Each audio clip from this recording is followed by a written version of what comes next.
Hello students, in this video I am going to discuss about the cause of charging which we discussed in the previous video, where when we rub glass rod with silk cloth, then glass rod become positively charged and silk become negatively charged. So what is the reason behind these charges?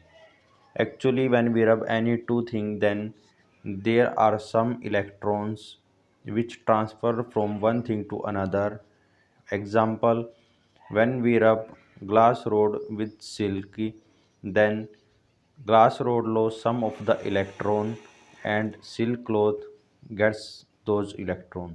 So silk cloth gets those electron and glass rod lose those electrons. So glass rods become positively charged and silk cloth become negatively charged. तो इस video में जो हम discuss करेंगे वो discuss करेंगे cause of charging क्या होते हैं। देखिए, जहाँ पे हम फ्रिक्शनल इलेक्ट्रिसिटी की बात करते हैं तो वहाँ पर हम एक चीज़ को दूसरी के साथ रब करते हैं तो वो जो दोनों चीज़ हैं वो चार्ज हो जाती हैं और एक के ऊपर पॉजिटिव चार्ज आता है और दूसरी के ऊपर नेगेटिव चार्ज आता है।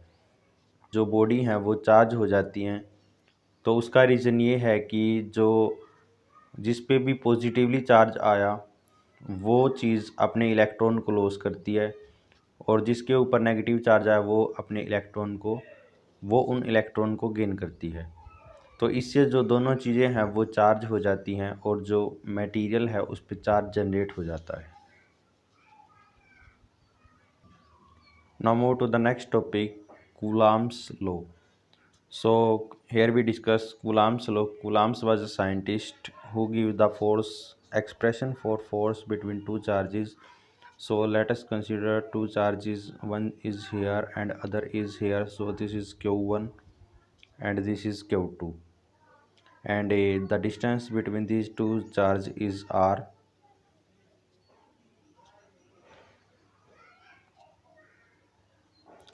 Then according to Coulomb's, these two charges exert a force on each other and the magnitude of force F will be directly proportional to the product of their charges. It means Q1, Q2, and that force inversely proportional to the square of the distance between them.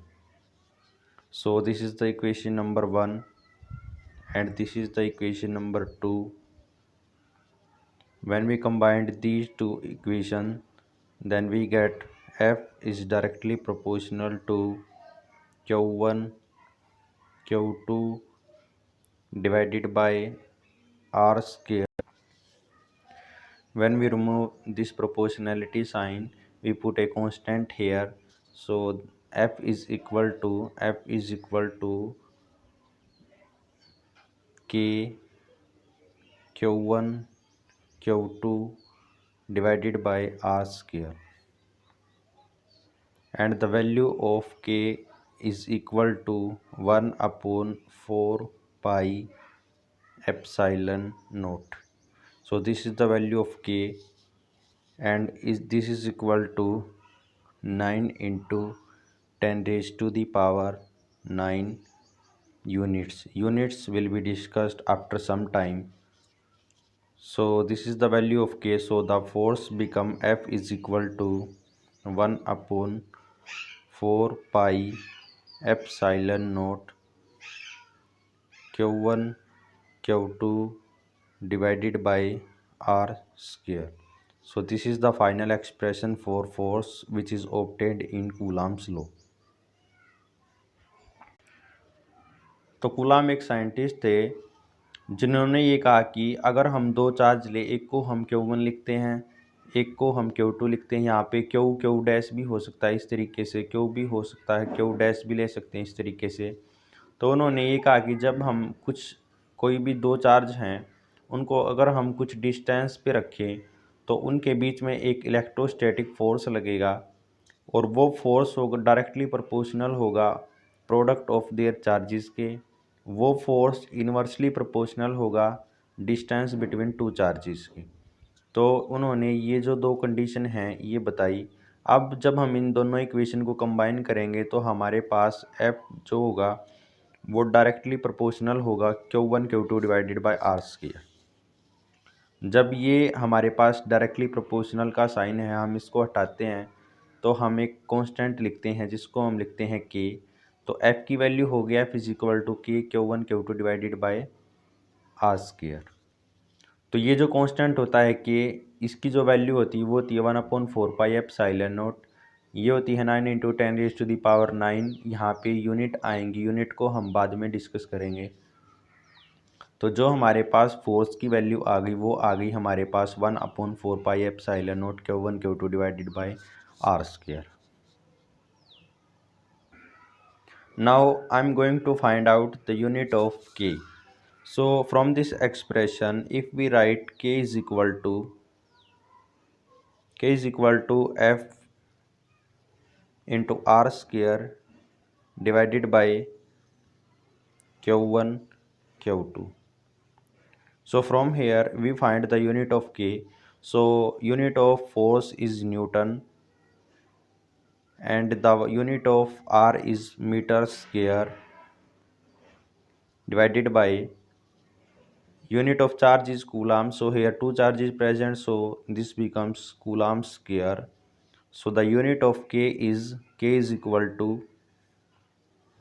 Newton meter square per coulomb square. So this is the unit of k.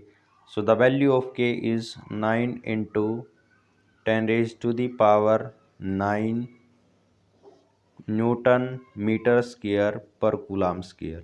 So this is the exact value of k. तो अब हम जो k है उसकी unit को find out करते हैं। तो देखिए ये जो फोर्स है, यहाँ पे जो फोर्स होता है उसको हम लिखते हैं कि Q1 Q2 divided by r square. तो इसको हम इस तरीके से लिखते हैं। तो यहाँ से अगर हम k की वैल्यू निकालेंगे तो ये जो आर स्क्वायर है इसको इधर लेके आएंगे, तो ये हो जाएगा हमारे पास F into r square divided by Q1 Q2। तो जो फोर्स के लिए जो यूनिट होगी वो होगी न्यूटन, और जो आर स्क्वायर की यूनिट होगी वो होगी मीटर स्क्वायर, और जो नीचे दो चार्जेस हैं तो यहाँ पे ये कूलाम स्क्वायर हो जाएगा। तो जो इसकी यूनिट बनेगी वो बनेगी k is equal to newton meter square पर कूलाम स्क्वायर। तो जो फाइनल के की वैल्यू आएगी वो आएगी 9 × 10⁻⁹ न्यूटन मीटर स्क्वायर पर कूलाम स्क्वायर। तो ये हमारे पास के की यूनिट आएंगी। Now we find the unit of epsilon naught. So the unit of epsilon naught, actually epsilon naught is k is equal to 1/epsilon naught, and we know the unit of k.